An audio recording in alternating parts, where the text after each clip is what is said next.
Good morning or good afternoon, depending where in the country you are, to CCOP members. My name's Lee Panic, and I'm speaking to you from sunny Saskatoon, and I'm pleased to welcome you here to this virtual space.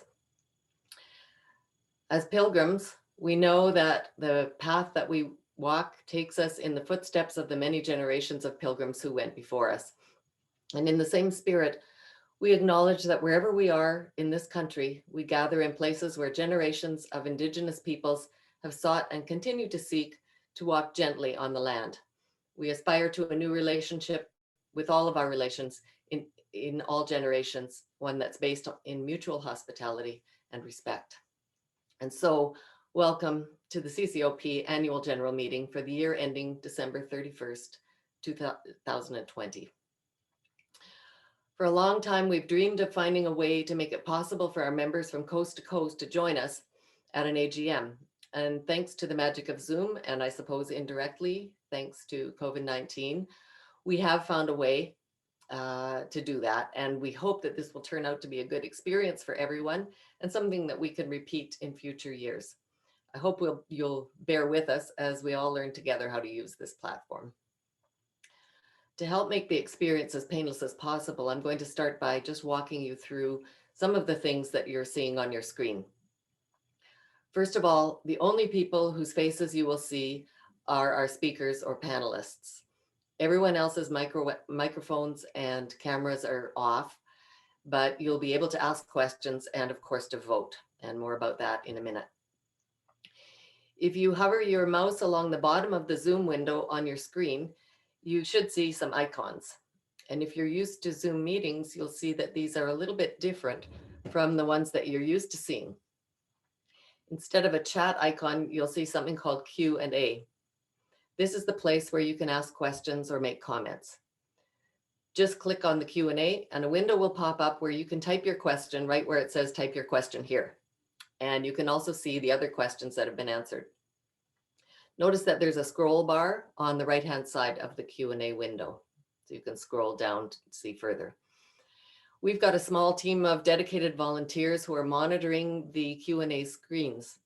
And because there are a lot of people on this call, we will ask that you keep your questions and comments relevant to the motions or the topics that are on the floor. And we also want to apologize in advance if we can't get to all of the questions within the time constraints of the meeting. If your questions have to do with how to use the meeting technology, you can contact our IT support at 1-306-461-5455. And you'll see that on the screen, 1-306-461-5455. Only one call to our IT person can be handled at a time, so please be patient if you get a busy signal, or use the Q&A to ask our tech support to call you. As you saw in the meeting agenda, we do have some motions that we will be putting before you at this meeting. And when we get to the motions, we're going to be using a feature called polls. And these polls are going to pop up automatically on your screen, and you'll have about 20 seconds to cast a vote on each motion. The movers and seconders have been identified in advance, and I will be announcing who those are. Your votes are all anonymous. And what we're going to do now is just to put up a little test poll so that you can try it out. So I'm going to ask Tim Borum to launch the poll. Tim is a board member and our Chief Returning Officer. So when you see this poll on your screen, please respond to the 2 questions and then click on submit. For this one, we'll give you a little more time, maybe about 30 seconds. And remember that there's a scroll bar, so you might need to scroll down to answer the second question and to find the submit bar at the bottom.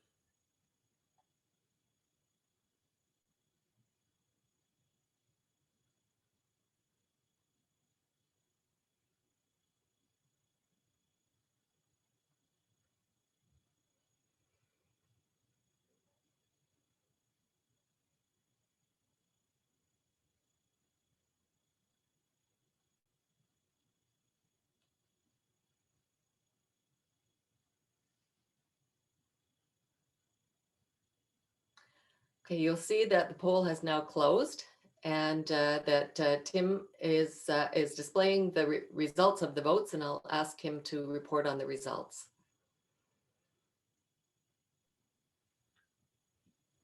Madam Chair, on the first question, we had 34 persons respond web search, 13 persons respond link from another site, 81 persons friend or relatives, and 10 persons don't remember. On the second question, we had 45 people respond to get the credential and/or badge, 5 people for other member benefits, 73 people to become part of a Camino community, and 15 people to support the Camino. Thank you, Tim. I just wanted to explain a little bit about how the abstentions will work. In accordance with parliamentary procedure, if you indicate that you want to abstain from a vote, then your vote doesn't count in determining whether or not the motion passes. So only votes that are cast in favor or in opposition to a motion are counted when we establish whether there's a majority or not. And I think that takes us through most of the housekeeping items that are related to how we use Zoom. Just a couple more points about the agenda. We have planned the business portion of this AGM to run for, we hope, less than an hour.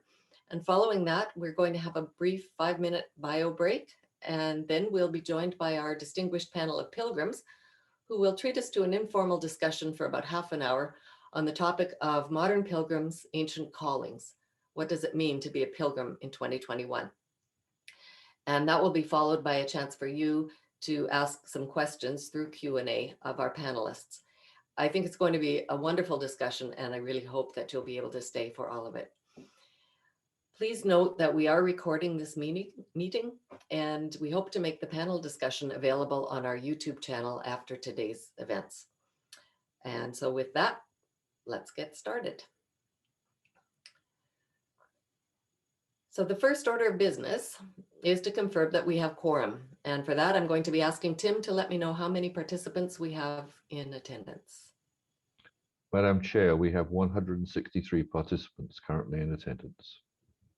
That's terrific. Thank you, Tim. In accordance with our bylaws, we do have quorum. So I can confirm that all the members were given the required 21-day notice of the meeting, and therefore the meeting is in order, properly constituted, and I will call us to order. Members, when you received the notice of motion for this meeting, you were also given the links to the package of agenda materials, and these documents are on the members only page of the CCoP website. You have a slide of the agenda before you, and the motion to adopt the agenda is moved by Julie Burke of Victoria, and it's seconded by Donna Coots of Vancouver. Before I call the question, does anybody have anything to add to the agenda or any requests for reordering? And if you do, I'll ask that you type a question mark into the Q&A box and then hit send.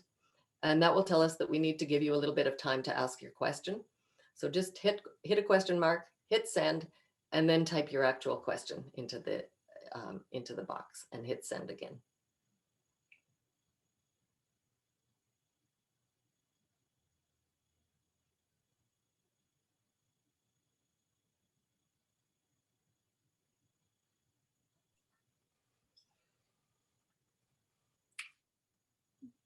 Lee, no questions have been received. Thank you, Wendy. That's the voice of Wendy Lawley, our past president, by the way. Thanks, Wendy. The motion is to adopt the agenda as circulated, and you will have about 20 seconds to vote on this motion. And so, Tim, would you launch the poll, please?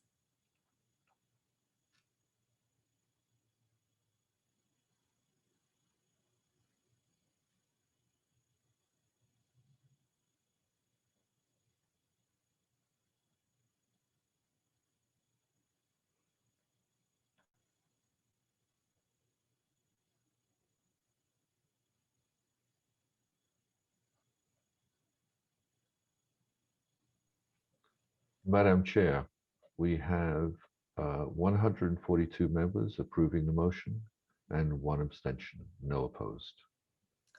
Thank you, Tim. I declare that motion to be carried. And we'll now move on to the motion to adopt the minutes. And that motion is moved by Lauren Randall of Calgary and seconded by Chuck Hunt of Edmonton. The minutes were circulated or were on the website. Before I call the question, are there any errors or omissions that anyone identified in the minutes? And once again, if you want to tell us about errors or omissions, just type a question mark into the Q&A box and hit send, and then that will tell us that we need to give you a little bit of time to type your question or your comment.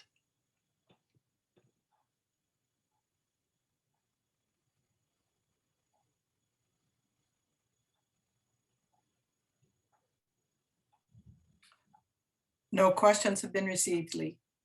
Thanks, Wendy. The motion is to adopt the minutes of the meeting of February 15th, 2020 as circulated. And I will ask Tim to launch the poll now, and you'll have about 20 seconds to vote.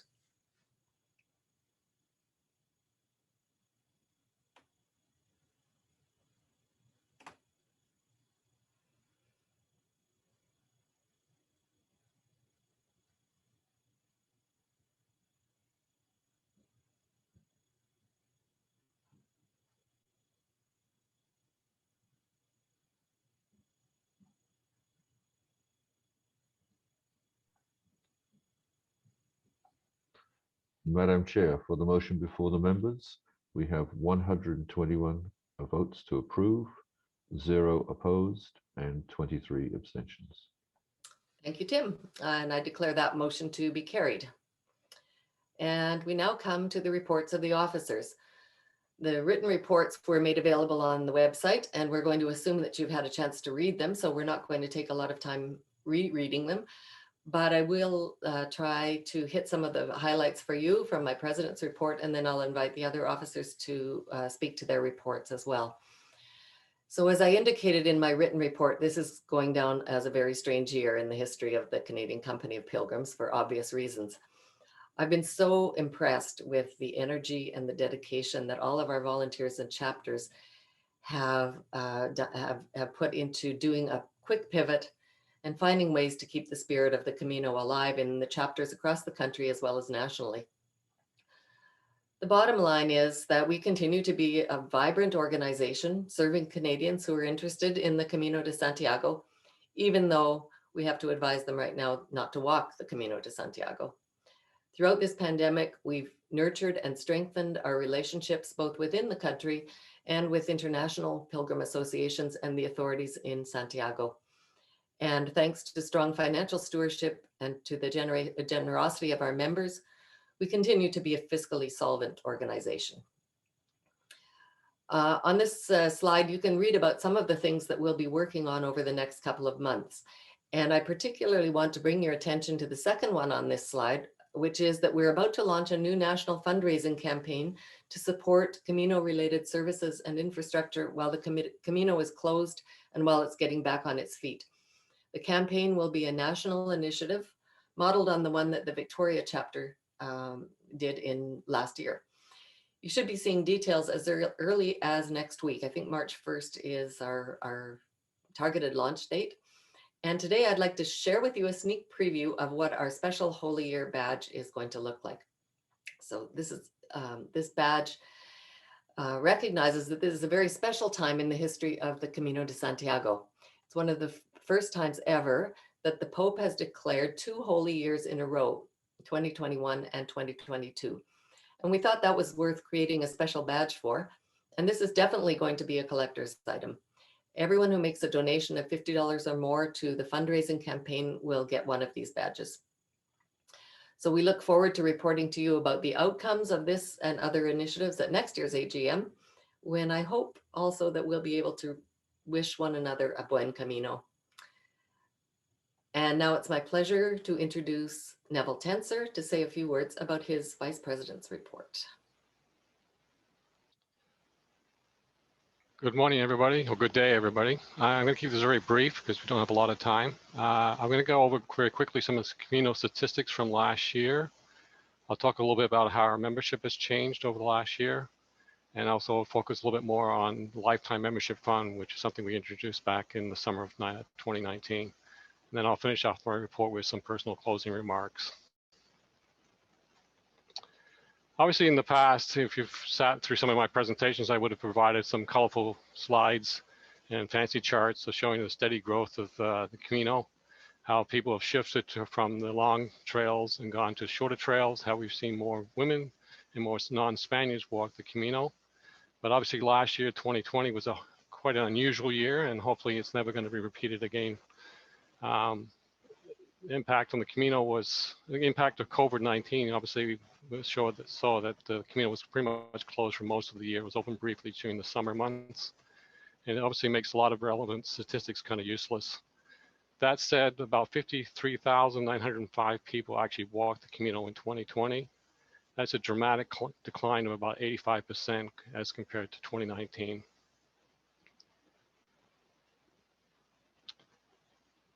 The membership obviously was impacted by COVID-19. We saw a dramatic change in membership levels. Just to kind of give you some comparisons, at the end of 2019, we saw our membership was about 2,145 members. It's an increase of 35% over the 2018 year.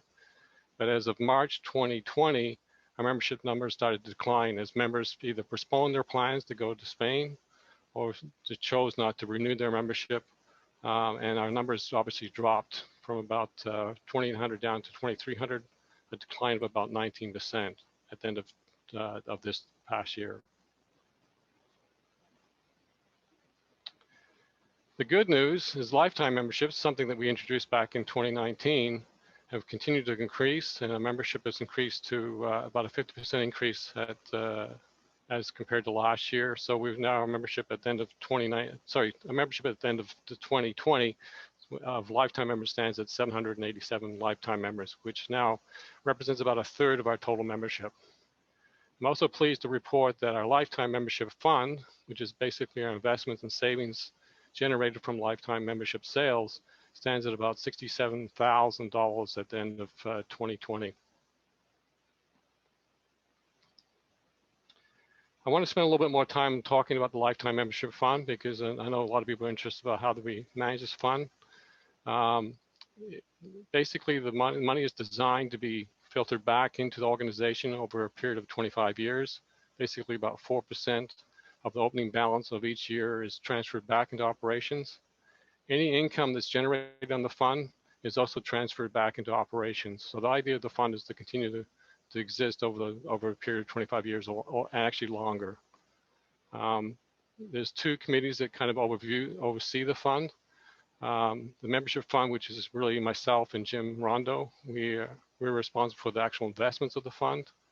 And the finance committee also administers the actual transfers of the fund, money going into the fund from lifetime membership sales and money's going back into the operations from either investments or, as I said, the 4% return.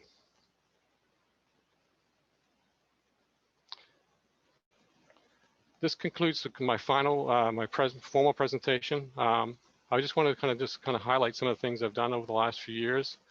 I've been involved with the CCoP for almost 15 years. When my wife and I first walked the Camino Frances in 2007. We later went on to walk the Via Francigena in Italy.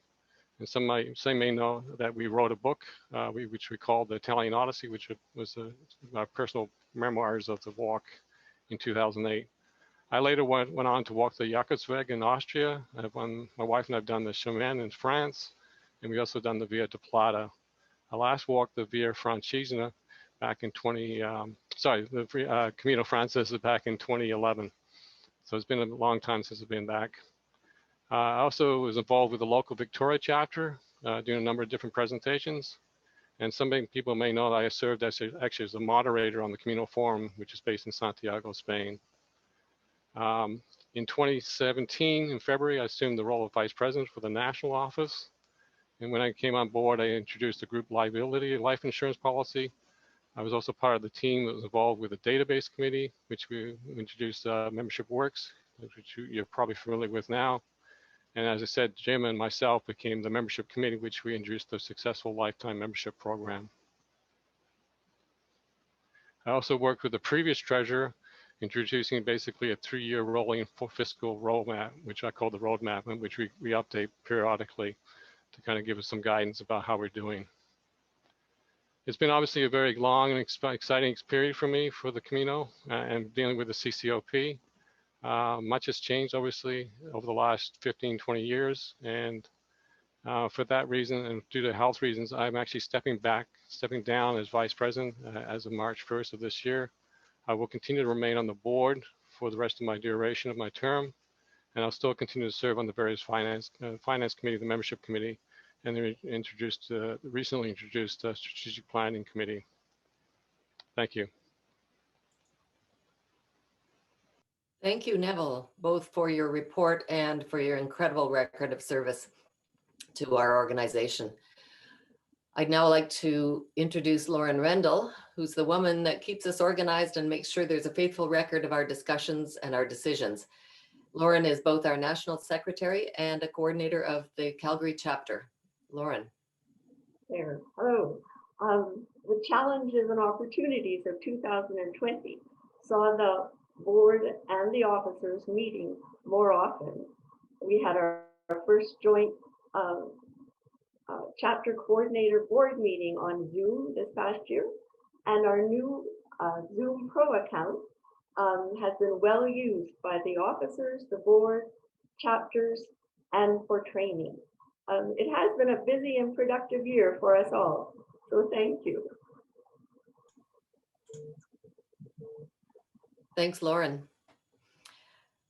The motion to approve the reports of the vice president, the president, and the secretary is moved by Philip Smith of Saskatoon and seconded by David Duncan of Toronto. And before I call the question, are there any questions about these reports? And if you have questions, remember, type a question mark into the Q&A box, hit send, and that'll tell us that we need to give you a little bit of time to type your question.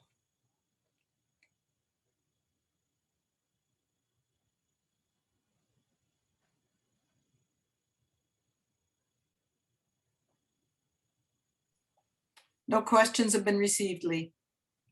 Thanks, Wendy. So the motion is to receive the reports of the president, vice president, and secretary as circulated. And I will ask Tim to put the motion up and give you about 20 seconds to vote for it.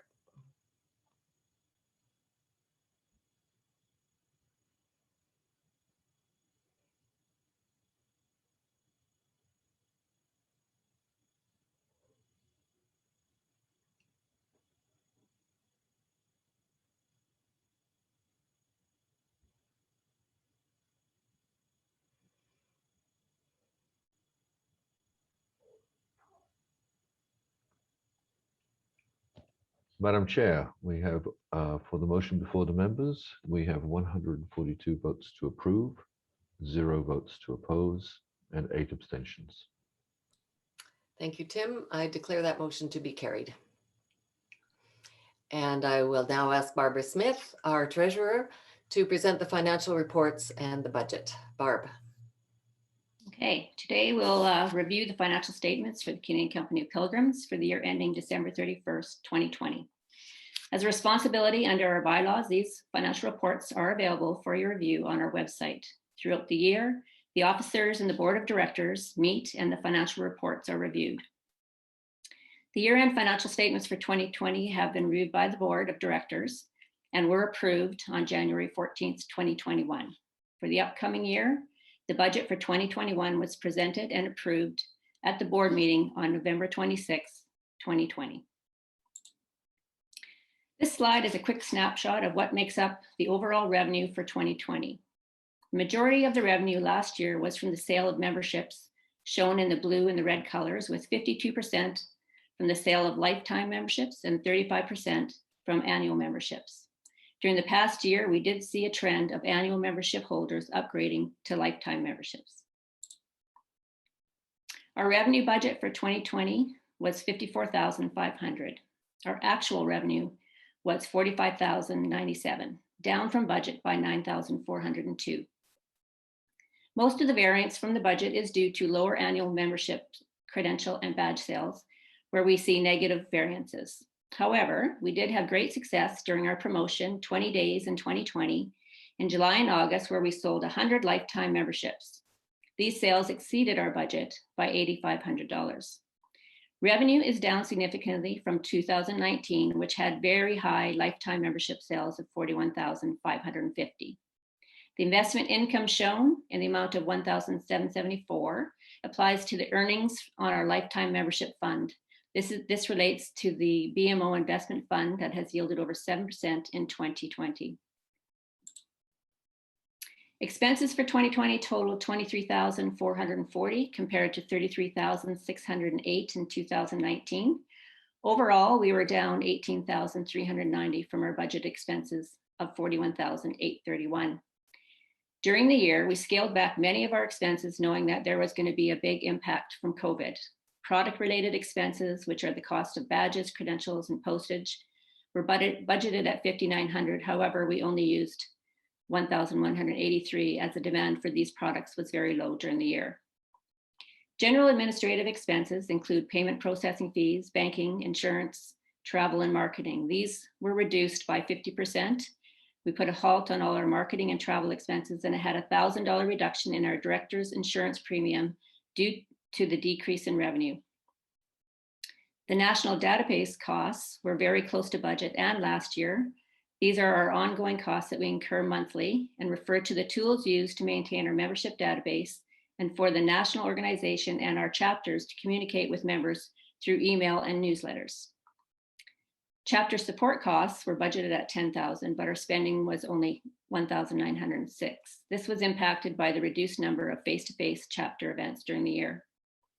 Contributions for 2020 consisted of a donation to support 2 albergues in Spain, and if we had set aside $7,500 to launch the national fundraising campaign in 2021 to support businesses along the Camino that have been hurt very hard by COVID. In summary, our surplus for 2020 was $21,656 before any fair market value adjustments. We adjusted the value of our lifetime investments to reflect the fair market value at December 31st, 2020. Therefore, we are showing an unrealized capital gain of $3,551. After the fair market value adjustment, we show a surplus of $25,208. The allocation of this surplus is directed into 3 categories. $19,365 of the surplus is allocated to the Lifetime Membership Fund, which will be used over the next 25 years. These funds are directed to the BMO investment account.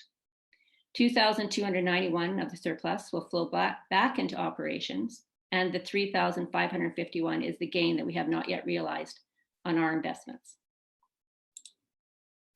As for the statement of financial position, we had a balance of $38,777 in our checking and Stripe account, which is used for our operational expenses.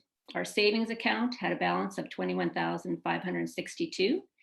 This account holds our lifetime membership sales during the year, less any payment fees, and will later on be transferred to the BMO investment fund. The BMO investment fund at December 31st was $45,199. After year end, we had approximately $67,000 in our lifetime membership fund. Annually, 4% of the fund will be transferred to checking account to be used for annual operations. That's the amortization over 25 years. Payable and accruals in the amount of $8,839 are made up of GST payable, vendor payables, and the $7,500 that we accrued for the 2021 fundraising campaign. As for our budget for the upcoming year, shown in the far right column, we are anticipating low revenues in 2021, budgeting $20,000 compared to $48,000 in 2020, as we don't anticipate many pilgrims traveling until later in 2021. Therefore, we can expect lower membership, credential, and badge sales. The lifetime membership revenue budget has been lowered to $6,000 in 2021. 2020 was higher than budget due to our promotion in July and August. Almost all of the lifetime sales are from annual members upgrading their memberships. We expect fewer members renewing in the upcoming year. Therefore, we are not overly optimistic on this budget line. On the positive side, we are expecting an increase in the revenue from our lifetime membership fund, which is reflected in the dividends and interest revenue of $4,356 in the coming year. As for expenses, we are keeping them to a minimum with reduced product expenses for credentials and badges and lower administrative costs as we continue to hold the line on travel, marketing, and communications and experience lower insurance costs. We will still incur database costs for membership works in MailChimp used by our national office and our chapters. However, we have increased this budget to accommodate some increased costs to upgrade our website in the next year. Overall, we are budgeting a surplus of $3,971. Over to you, Lee. Thank you, Barb. The motion to receive the report of the treasurer is moved by Barbara Smith of Saskatoon, and seconded by Neville Tenser of Victoria. And before I call the question, are there any questions for Barb or for Neville? And if you do, then you should type a question mark into the Q&A box and hit send, and we'll give you some time to type your question. We have a question from Jim Rondo. What is the return on the lifetime membership? The return on the lifetime membership in 2020, my calculation was 7%.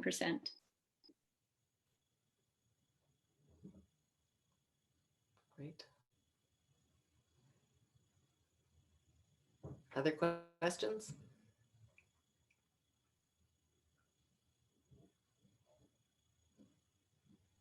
A question from Lionel LaBelle. I know we have over $100,000 in our accounts. Is there any thought of champion the fee for the new badge? It's very nice to consider it as a marketing opportunity. Instead of a fee of $50, maybe it should be dramatically lower to help expand our membership.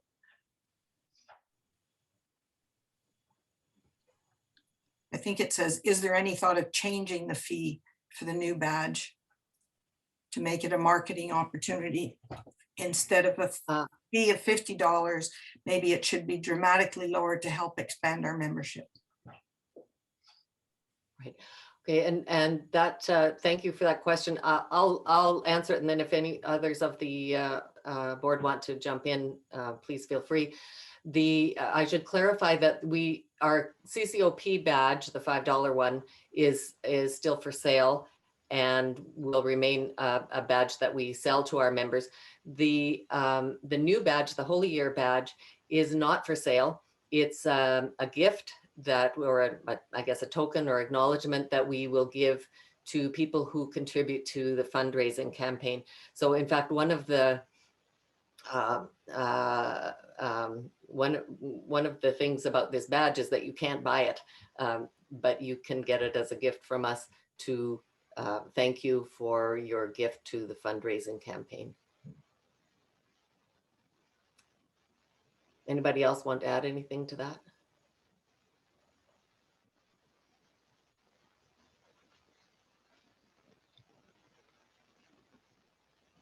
Thank you. There don't appear to be Any any further questions, Lee. Thank you, Wendy. So the motion is to receive the report of the treasurer as presented, and I'll ask Tim to launch the poll, and you'll have, as usual, 20 seconds to vote.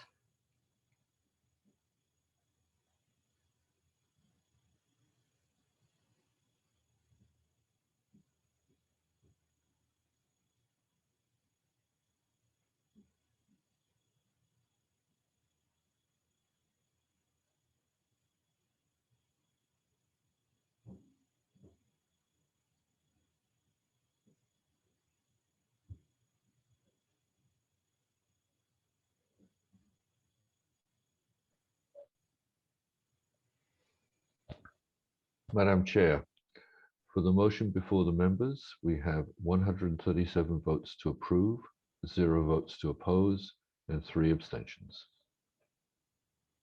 Thank you, Tim. I declare the motion to be carried. The next motion is one that we're required to put to our members every year under the Canada Not-for-Profit Corporations Act.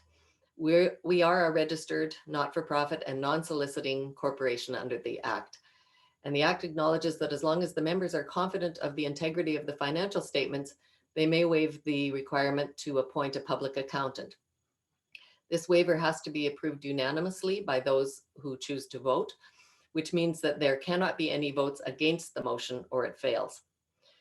The reason that the board is asking you to approve this motion is that as an organization, we have a very modest annual budget, but we do take good care of our income and expenses. Our financial statements are prepared in accordance with generally accepted accounting principles, and they are reviewed by the Finance Committee comprising the Vice President, the Treasurer, and a board member. Our Vice President and Treasurer are a retired CPA and a retired CMA. Our financial statements and supporting documents are reviewed every month by the officers, and then they're presented and approved by the Board of Directors quarterly, including the year-end financial statements. Because the engagement of a public accountant would represent a very significant expense for our organization relative to our annual budget, the board is seeking agreement from the members that you waive the appointment of a public accountant. So the motion to waive the appointment of a public accountant is moved by Alvin Thiessen of Winnipeg, and it's seconded by Kevin McKinney of Fredericton. And before I call the question, do you have any questions about this motion? And if you do, you know the drill. I'll put a question mark into the Q&A.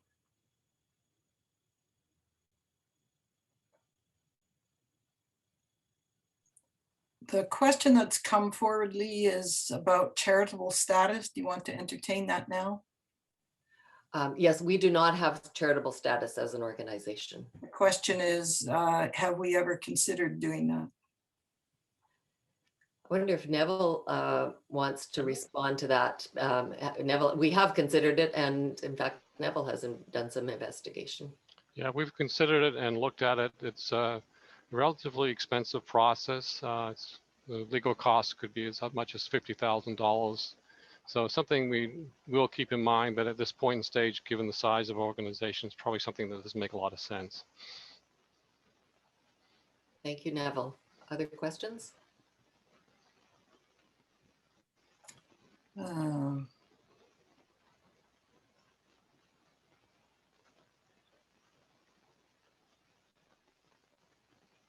Is there a history of annual financial audits?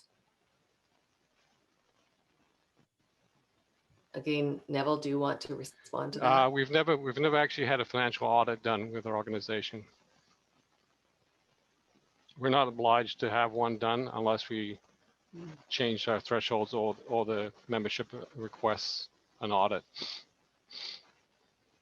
Effectively, this motion waives the requirement for a public accountant, which is similar to the requirement for an audit, but for our kind of nonprofit.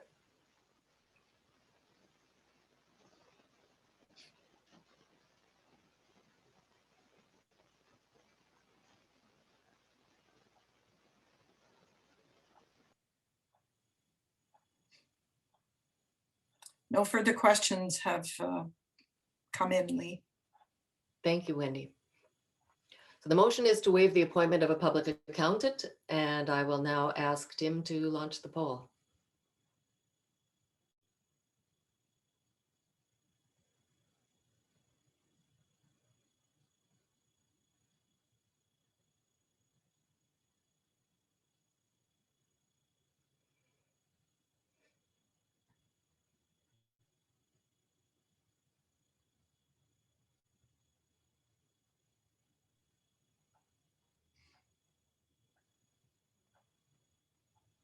Oh, Madam Chair, for the motion before the members, we have 146 approvals, 1 oppose, and 3 abstentions, excuse me. Okay, thank you, Tim. So the Lee, result- 2 further questions have come in. One is most organizations have an external auditor. Why not us?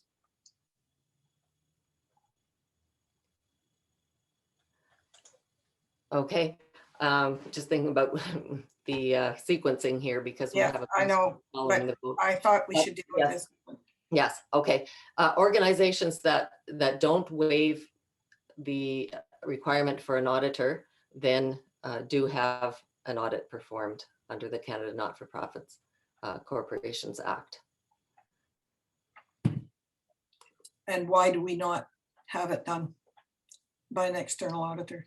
Right, yes, it is as I mentioned at the beginning of this motion, due to reasons of cost, and also due to reasons that we feel that we have our volunteers do a pretty good job of monitoring the finances. And the other question was this motion only for 2021? Yes. Yes. So this motion was for 2021. Now, the result of the vote shows that that there is one person who voted to oppose the motion. And as I mentioned, even if one person votes to oppose it, that means that we need to revise our budget to include a fee that we would engage a public accountant. And it can be a significant budget item. It could put us into a deficit position next year. When we did a rehearsal of this poll a couple of weeks ago, we realized it was possible for somebody to have inadvertently opposed the motion by hitting the wrong button. That happened while we were practicing it. And we agreed that should this happen at the AGM, we would do a second poll to reconfirm the outcome of the vote. So I'm going to ask our CRO to relaunch the poll and ask you to vote again, just in case there was somebody who voted in opposition who didn't actually mean to do so. Your votes are anonymous. And of course, if this next poll includes any votes in opposition, then we'll respect that vote and we'll engage a public accountant to perform a review of our finances for next year.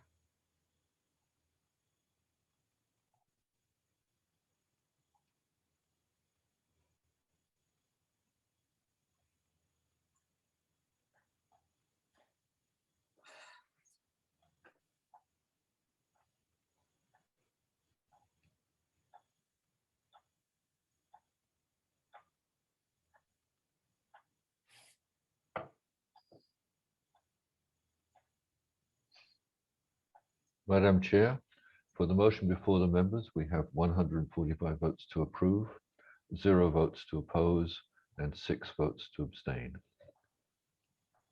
Thank you, Tim. In that case, I declare the motion to be carried. And I wish to thank the members for their confidence in us. And now I'd like to introduce Wendy, who you've heard from as a disembodied voice so far, our past president and the chair of our nominations committee. And I'll ask her to present the report of the nominations committee. Thanks very much, Lee. Pleased to report the report of to provide the report of the nominating committee for this year. The CCoP board is comprised of 13 directors from across Canada. 4 of these will have completed their 3-year terms as of this AGM. So we have 9 ongoing directors whose names you see here, and 4 candidates are needed to complete the board. There were 5 members on the nominations committee with coast-to-coast representation. Our search for candidates was carried out by emails to all CCoP members and also to everyone who had trained or served as a hospitalero, whether they had served or not. We contacted chapter coordinators and some individuals who'd been identified as potential candidates, and a notice was sent out in September, CCoP newsletter, Pilgrim Footprints. The committee's discussions included determining the qualifications needed on the board at this time. Camino experience is always important, as are appropriate skills, in particular experience in leadership, communications, volunteer management, and technology or business systems.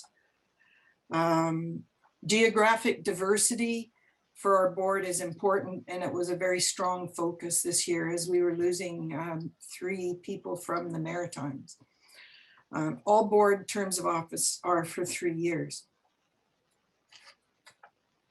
Expressions of interest were received from these 4 candidates. Their full biographies are available on the CCoP website, but I'll just do a very brief recap here. All are experienced pilgrims who are passionate about the Camino and have felt transformed by their Camino experiences. All are eager to give back in whatever ways they can. They will bring a variety of skills to the board table, and all have board and or some committee experience. Jim Rondo from Victoria, BC, wishes to return to the board for a second term. Jim's been leading the board's member benefits program and has also been on the membership committee of the board.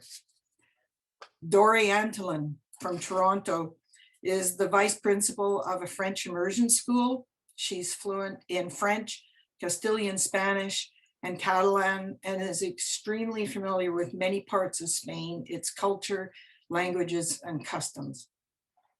David Ramsey, Blue Rocks, Nova Scotia, has had a 40-year career in journalism in 4 different provinces. His strengths are in writing and communications and strategic planning. And Ellie Witzke from Kitchener, Ontario, is a former pastor and teacher with experience in diversity training and volunteer management. She's currently the coordinator of the Kitchener-Waterloo chapter, and she's very active online with Camino social media and with CCoP's strategic planning working group.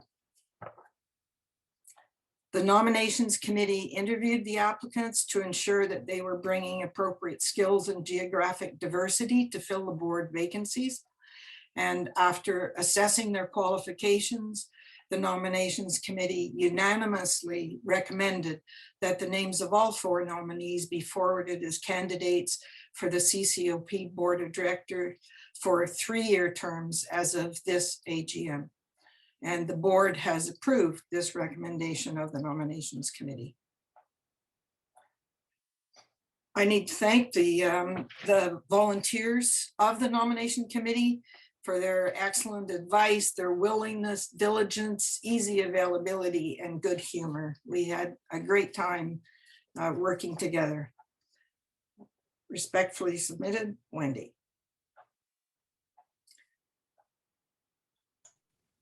So I move that the following candidates be elected to the CCoP's Board of Directors for 3-year terms: Dory Antolin, David Ramsey, Jim Rondo, and Ellie Witzke.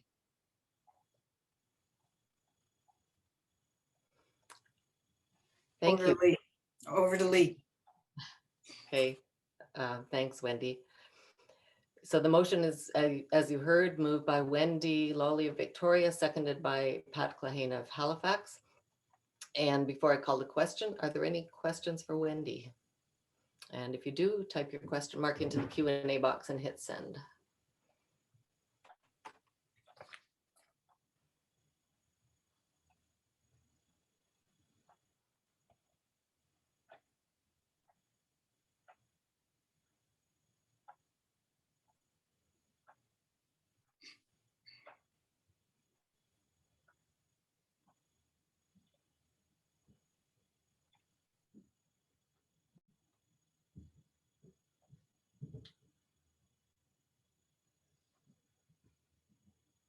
Will they be voted on individually or as a group? Thank you. They'll be voted on individually, so you'll have an opportunity to approve, oppose, or abstain for each candidate. How many people were considered for these 4 roles? Wendy, do you want to respond to that? Yeah. These Jim had very early on expressed an interest in running for a 2nd term, and the other 3 candidates submitted their applications as a result of the search that the committee did. That was Those were the only candidates. Those were the only candidates, yes.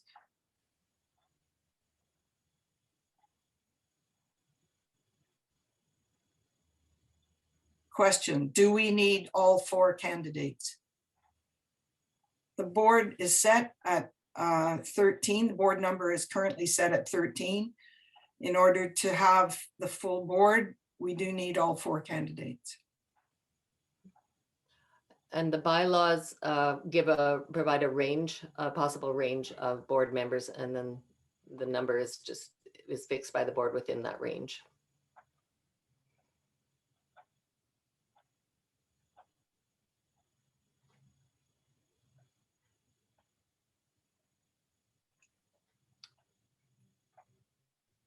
Okay, I've just had a note, no more questions.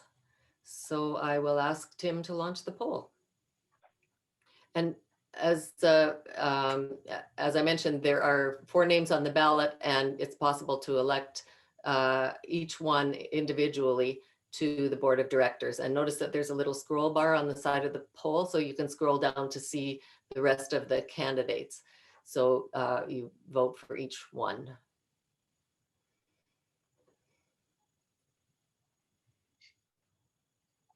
We'll give you maybe a little bit more time for this one because there's 4 different questions.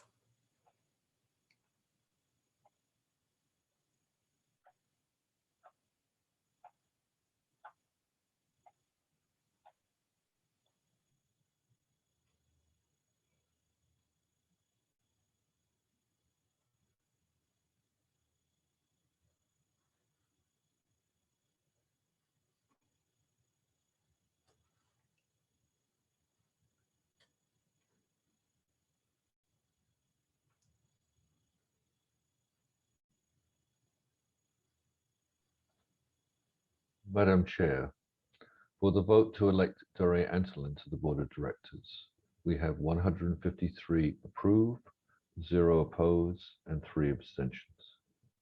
To elect David Ramsey to the Board of Directors, we have 154 approve, 0 oppose, and 2 abstentions.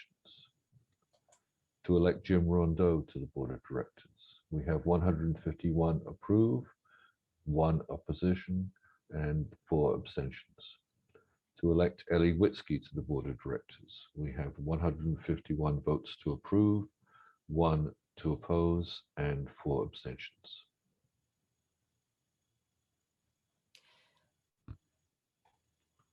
Thank you.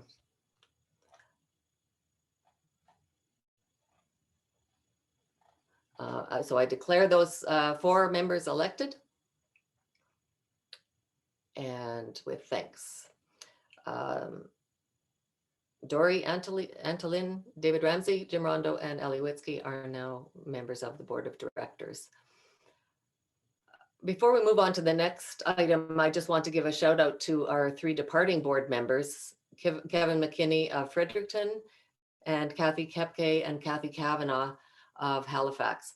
All 3 of these committed CCoP members have made terrific contributions to the board and to the work of our organization, and we're going to miss them.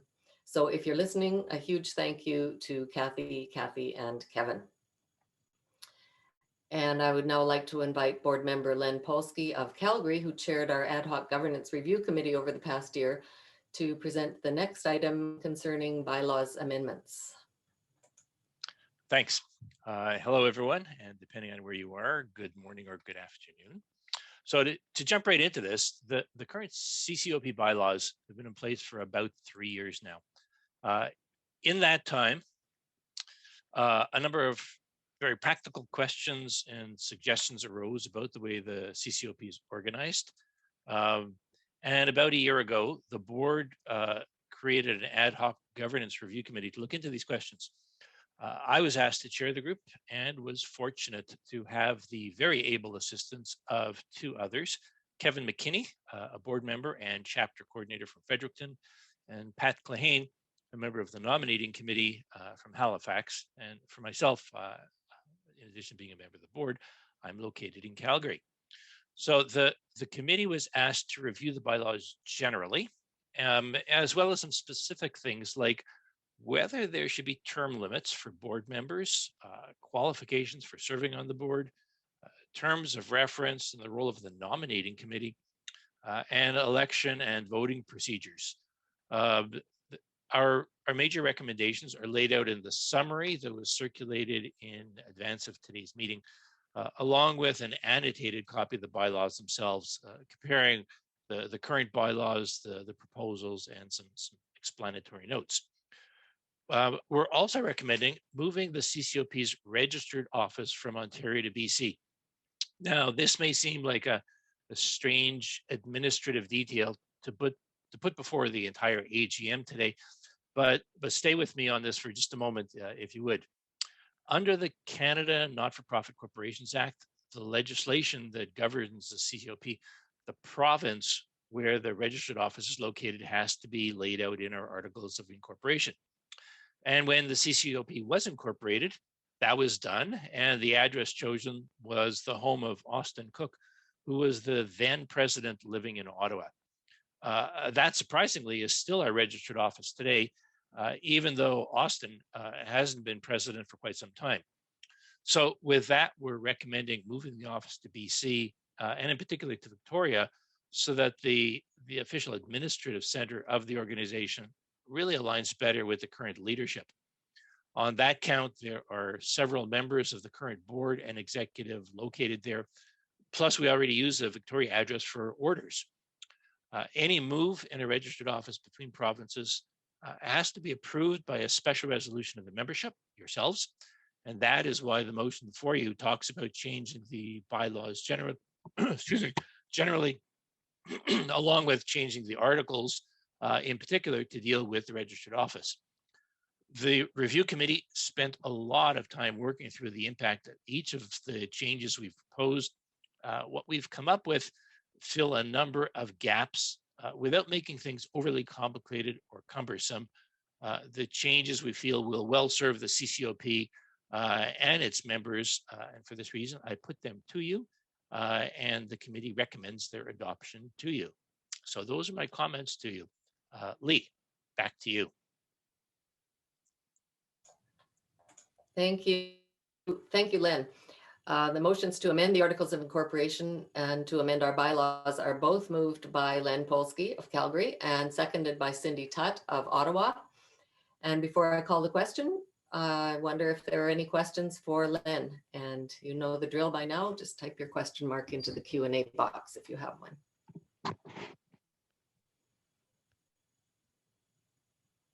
First question says, where do most of our members live? Oh, that's a great question. We have Okay, members so across, sorry, Neville, did you want to? Yeah, I can say basically the majority of our members are either in BC, Ontario, and to a lesser extent Alberta, but they're actually scattered right across the country.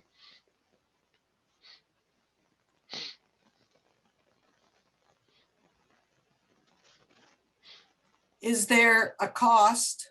I assume that means, is there a cost to make this move? Or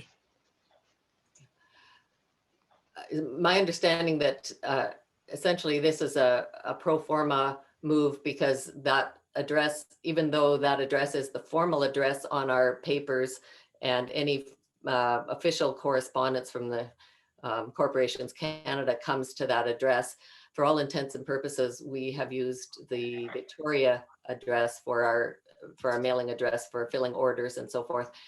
And so no, there's no cost to this. What tends to happen in practice is that if Austin gets anything addressed to the CCOP at his box office or address in Ottawa, he simply forwards it to Victoria.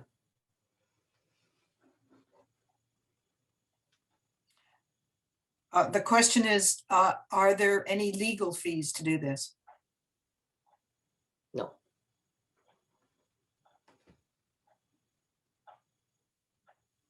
That's my understanding. Len, you may. Yeah. know No. otherwise, but- No, there's no need to retain legal counsel. There's no legal costs associated with this. The next question, I assume we will stay incorporated in Ontario? Well, because we're incorporated under the Canada Not-for-Profit Corporations Act, we're essentially federally incorporated. So we're not in Ontario. It's not an Ontario corporation. So we don't have to change that. The incorporation under the Canada Not-for-Profit Corporations Act remains unchanged.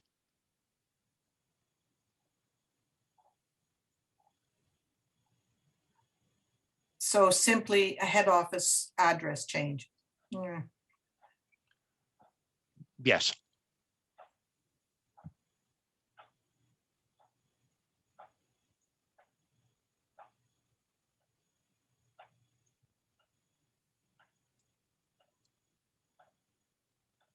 So what would be the new address? That will be specified by the board at, and I anticipate its next meeting. For the purposes of the articles, though, it's just the province in which the registered office is located that has to be specified. So we don't have to nail that down. And in the future, if we needed to change or wanted to change from one municipal address to another, that's done really easily without the need for changing articles or anything like that.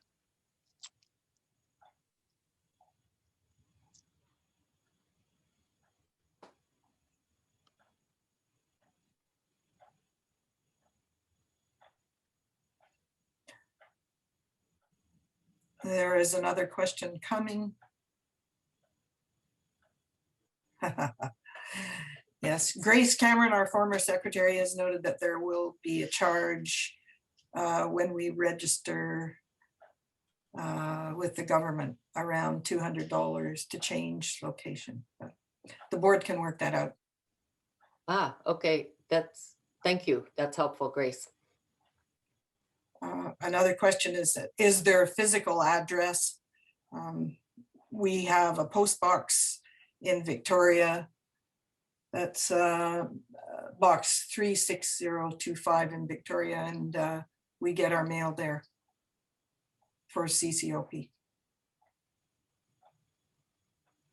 Yeah, we don't have a storefront of any kind.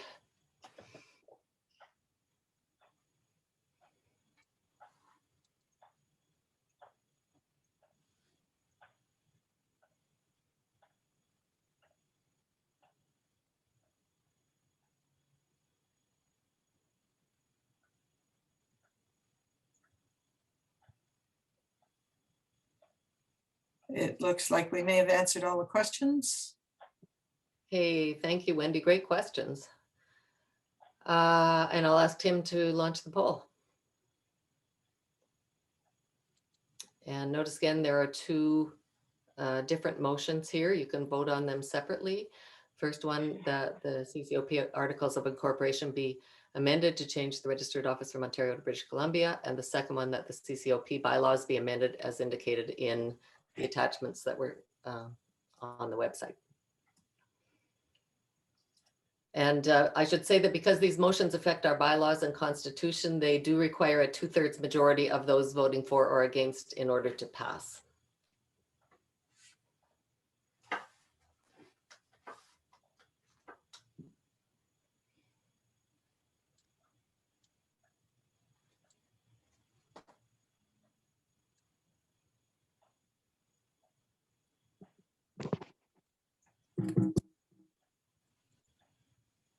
Madam Chair, for the first motion regarding changing the registered office, we have 138 votes to approve, 1 vote to oppose, and 6 abstentions. For the motion amending the CCoP bylaws, we have 128 votes to approve, 1 vote to oppose, and 16 abstentions. Thank you, Tim. We do have a 2/3 majority, and so I declare the motion to be carried. And I would like to thank the members of the Ad hoc Governance Review Committee for a whole lot of work. And thank you so much for all the care that you took in reviewing our bylaws. And with that, we have concluded the formal portion of our agenda. But before we move to adjournment, is there any further formal business that should be put before this meeting of the members? And again, you can type question mark into the Q&A for that.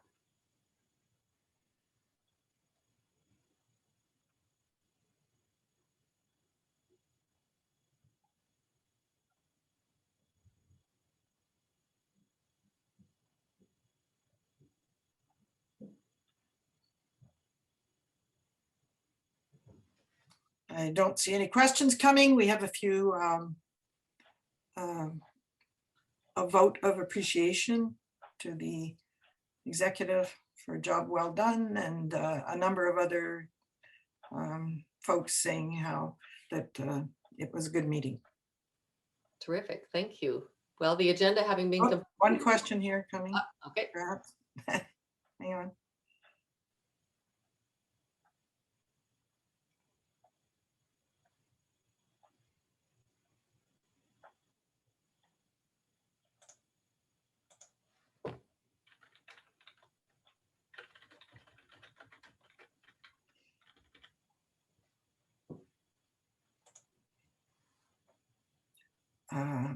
I have a question mark from an anonymous person who has not yet followed up.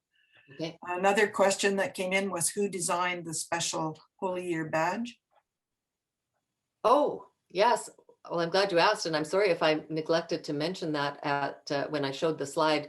The Holy Year badge was designed by Dennis Tam of our Victoria chapter, and we were very excited about it because it incorporates not only the idea of more than one holy year, but also more than one language. So we have both Spanish and French in addition to English on the badge. So thank you to Dennis for a great design. And apologies for not having mentioned that. How do we donate the $50 to receive the Holy Year badge? I think that information will be forthcoming in the next few days. Yes, there'll be an announcement, a general announcement to all members. We're targeting March 1st for the announcement that tells you all about how the whole fundraising campaign will work and how you will donate. But it'll be through the CCoP website that the donations will happen.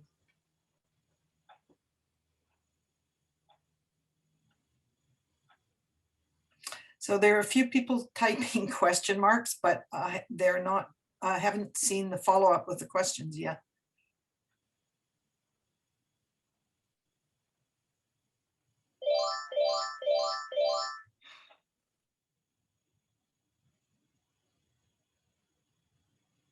We'll give it another 20 seconds or so.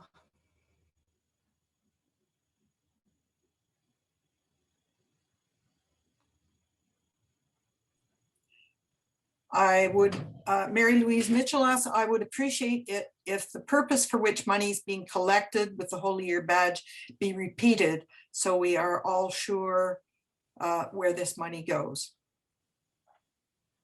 Okay, yes, and that information will certainly be on the formal announcement, but it will be going to support albergues and businesses along the Camino, or the various caminos that lead to Santiago de Compostela that are struggling to stay in business while they await the return of pilgrims to the Camino.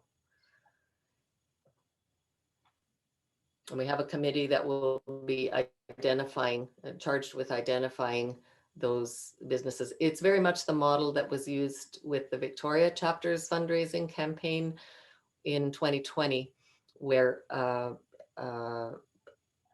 businesses and particularly albergues were identified through some of our contacts in Spain and France.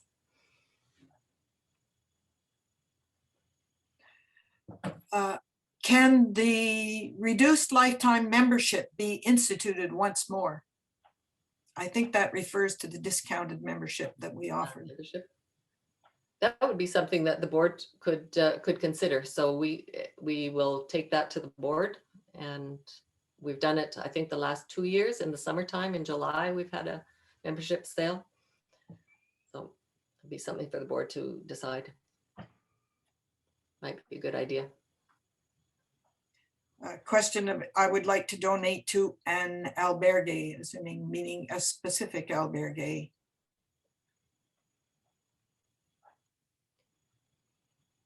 Which will be possible, I believe, with the Holy Year badge.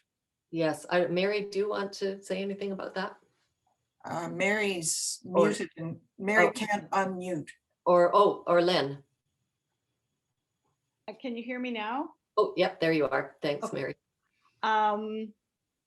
Well, yes, I was just answering a question of how can we donate $50 to receive the Holy Badge? And the Holy Year badge. What I was saying is that will be announced, repeated you, March 1st, when you release all the other information, and that people aren't limited to $50. That's just a suggestion, as it's about what it would cost for one day on the Camino. So the businesses are identified through various people in Spain right now and France. And just to let people know that there are no pilgrims, but the electricity bills and the water bills and the taxes continue to come into albergues. And about 50% of the businesses along the Camino Frances have now closed for good. They may never come back. So we're trying to keep those that are still alive, we're trying to keep them going so that we can enjoy a place to stay and enjoy a cup of coffee when we go back. And if I could add a couple of comments, it's Len here. There's no minimum or maximum amount that anyone will be able to donate. So if $5 or $15 works for someone's budget, we will gladly accept any contributions.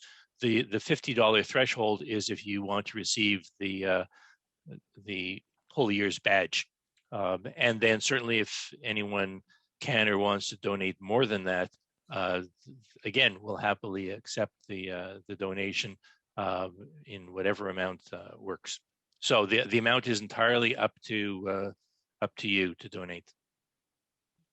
And if I could maybe add that if you want to make a donation and you would like us to send it to a particular albergue, it would be a good idea to get in touch with the committee making the allocations and give them the name of that committee, of that albergue or business, and then they can just do some due diligence investigation to make sure that the albergue is, first of all, that they need the money, and then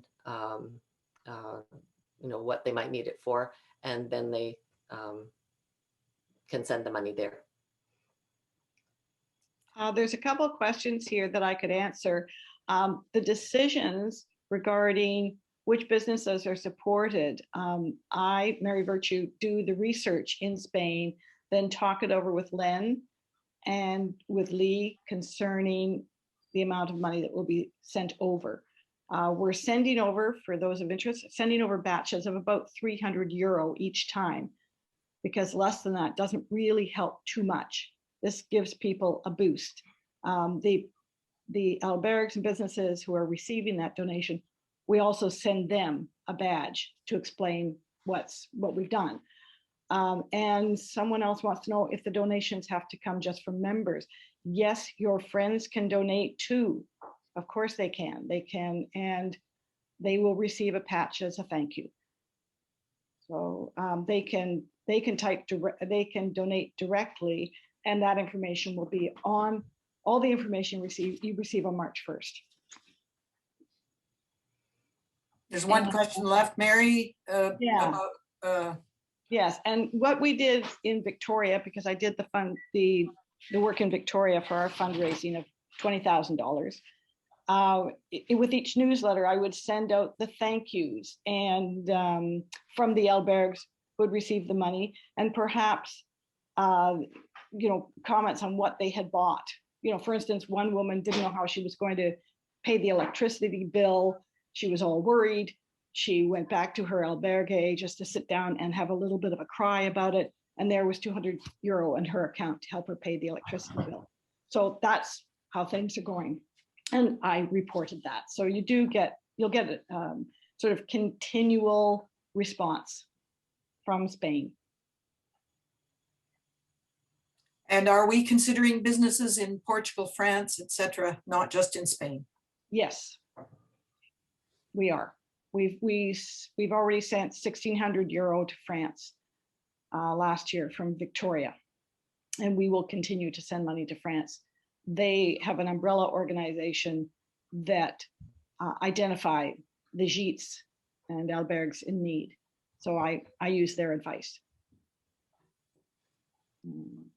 We've got a question: is the Pilgrim office in Saint-Jean-Pied-de-Port still open? Do they need anything? We don't know. They are still open, whether they need anything or not. They're pretty well supported by the cathedral, I think. But but we have sent donations to them in the past, and that would certainly be one of the kinds of offices that we would inquire about what their needs are. Exactly. So I'll be in touch with them. Great. And we will be sharing information with a membership of how the money's used. Yes, continuously. Yeah, every 2 months, maybe there'll be something going out. Okay, I can see there's lots of interest in this fundraising drive, and that's very exciting. I think I'm going to move us along because we do have a panel of guest speakers ready to tell us some things about being a pilgrim. And so unless there are any more agenda items that need to be added, I will declare the annual general meeting to be adjourned. But I will also ask you not to go away, because we're going to take a little 5-minute bio break, and I'll invite you to come back and get comfortable and enjoy our upcoming presentation starting in about 5 minutes. If you have other questions that you would like answered by me or any of the board members or officers, just send them to info@santiago.ca, and we will get back to you and answer your questions. So let's take a break, and I'll invite our panelists to turn their microphones and cameras off. I'll see you in 5 minutes.